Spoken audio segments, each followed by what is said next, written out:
Bonjour encore une fois de plus, Ngaiwabino Bofenda Ifele Toubi, Nakatia émission La Passion de mon pays. Et toujours dans deux émissions. La Liboso Zali, gouvernement provincial ya Katanga, Bauti Kotonganda Komunene, Yaba député provinciaux.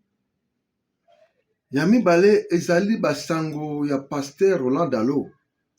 Pour nini azo s'attaquer trop na bamiyibi minene par rapport à bamiyibi mke. Voilà.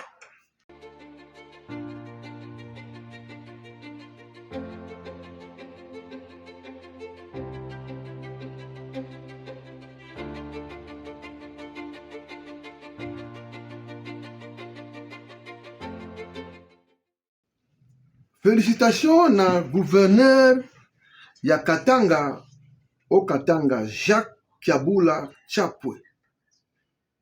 Merci beaucoup na misala ya développement ozosala na mboka Katanga.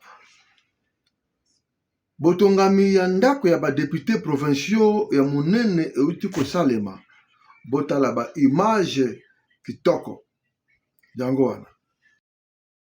Les députés nationaux élus du Haut-Katanga ont été impressionnés par le pittoresque et imposant bâtiment qui va abriter l'Assemblée provinciale du Haut-Katanga. Le gouverneur de province, Jacques Kiabula Katwe, accompagné du président de l'Assemblée provinciale, Michel Kabouemwamba, a supervisé cette visite à l'intention du caucus des élus nationaux. Le conseiller technique du gouverneur a pour sa part fourni les explications détaillées de cette architecture, un chef-d'œuvre à mettre à l'actif de Jacques Kiabula Katwe. L'ouvrage est quasiment achevé et équipé en attendant la fin complète des travaux de la salle de plénière.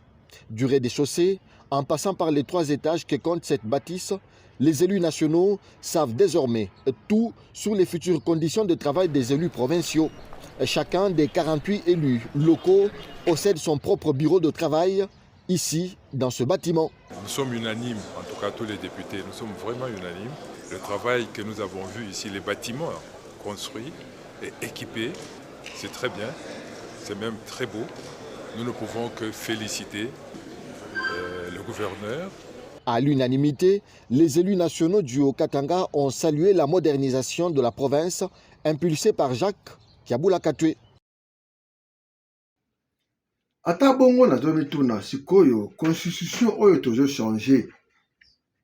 Population bazo linga makamba ba député provincial ezala lisusu te. Oui, tokolongolango. Ba député provincial na Sénat ekozala lisusu te. Mendako wana outi kotonga. Félicitations pour le développement. Il faut ndako ya ba député provinciaux ezala. Mais mabe nango na katia constitution ya sika. Biso population to suite boyi makamba ba ndako ba député provinciaux. Est-ce que kozala boni ndako wana ekozala ya nani? Ekozala ndako ya kosala nini? Soki to changer constitution. Basangami bale ezali pona makambo ya Pasteur Roland Dalo. Pasteur Roland Dalo azo se lamenté trop pona ba miyibi minene ya ba million ya mbongo ya mbulamatari na mbongo ya l'État. Botala ndenge nini Pasteur Roland azosolola yango wana. Je suis triste et honteux d'être citoyen de la République démocratique du Congo. Un pays où le vol est accepté. Les petits voleurs du grand marché sont traqués. Qui volent des centimes. Mais les grands voleurs au niveau de l'État, ils vivent calmement.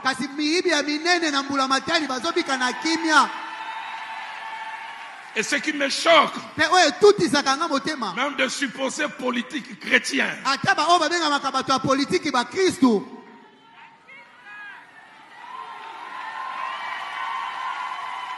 le pays de la surfacturation. Mboka oyo bamatisaka facture.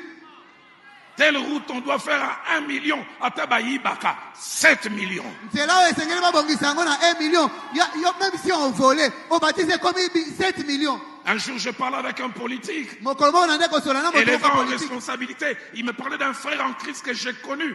Je ne sais pas si le pasteur 15 se souvient de ces jours-là. Il dit, plusieurs sont chrétiens jusqu'à devant l'argent. Il relate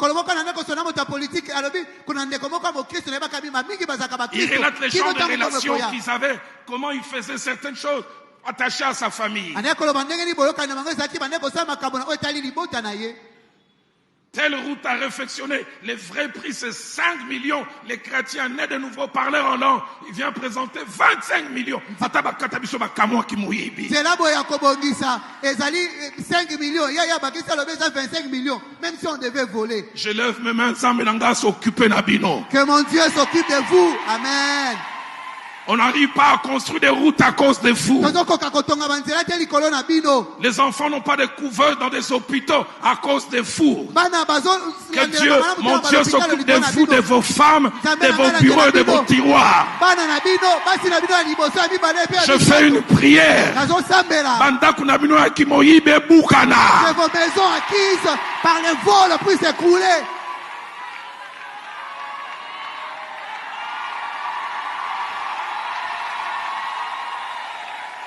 Érosion et l'andangwa, qu'est-ce que l'érosion c'est la raté? Que les érosions surgissent, même là où il n'y en avait pas.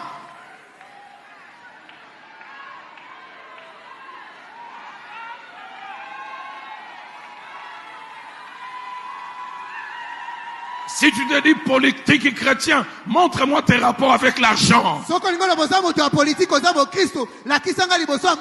ne sais pas de quelle obédience religieuse il était. Redonnons-nous des papas Kassavubu. Qui, quand il revenait de mission, il pouvait remettre le surplus. Le pays des voleurs.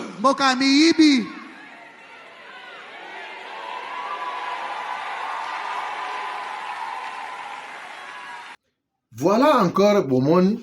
Mais il est comme Isanga et Bato Ebele, Bato se lamenter pour nani pasteur de l'an, Azo le Bamingi. Au moment où Aza pasteur, il y a président de la République. Mais à l'objet à solo.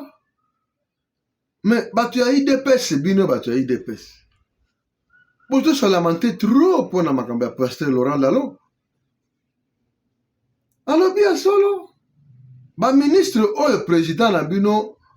Président Mboka, président à parti politique à IDPS, Tshisekedi Yemoko, azo nommé ba ministre, kaka ba ministre wana bazo yiba, bino bazo IDPS boboyi ma bomoni ma bendenge Roland azo lobela bango vérité. Mais la vérité. Hein? Surfacturation. Et tout ça les manines. Nakata ba ministre honorable honorable président azo nommé. On n'arrive pas à construire de bonnes routes. Quand on a un ministre wana ba école je tonga maté. Mais koyiba ba mbongo ya ba l'état, ba fonctionnaire à l'état, ça fait mal au cœur.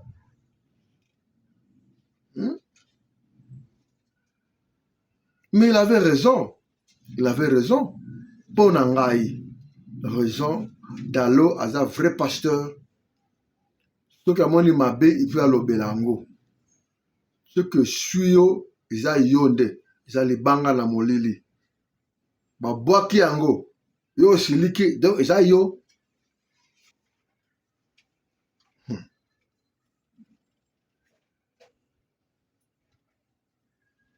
Ba image mususu toza na ngwawa pasteur Roland Dalo ye moko azoya na moto bomoni akoti aye na retard na église amoni ba air na ya ko prêcher komi asondoli mutuka amati moto taximen ya moto amemie ti na église mbango image ya wana ngwana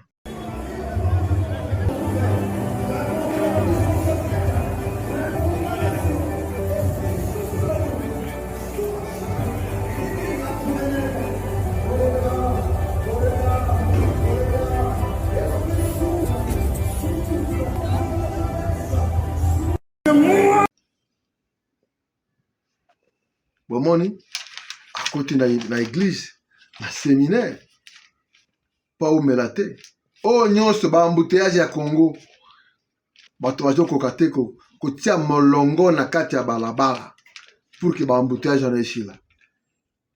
Ngai wa bino bofenda ifelo molobeli ya bana Congo. À vous. Ciao.